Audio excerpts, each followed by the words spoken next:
IPL run machine किए आपण मैंने जानी थे कि 26 तारीख आईपीएल स्टार्ट होगा जाऊँगी ता अर्थ काली ठारू बैट और बॉल जोरदार लड़ाई देखा मिल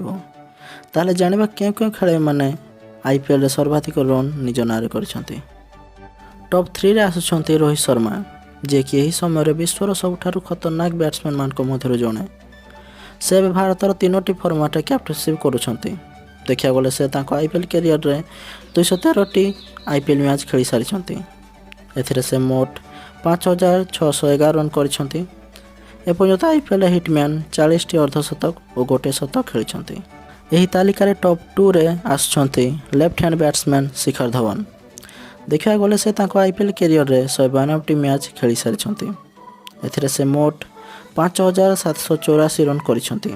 एपर्यंत आईपीएल रे शिखर धवन 44टी अर्धशतक और 2टी शतक खेली तेबे ही तालिकार नंबर 1 रैंक रे अछंती भारतर पूर्वतन कैप्टेन विराट कोहली देखा गले से आईपीएल कैरियर रे 207टी मैच खेली सारी एथिरे से मोट 6283 रन करछंती एपर्यंत आईपीएल विराट कोहली 42टी अर्धशतक और 5टी शतक खेली जदि आपको ये भिडियोटी पसंद आसी ताले लाइक करंतु सब्सक्राइब करंतु और निज सांग मान सहित शेयर करंतु धन्यवाद।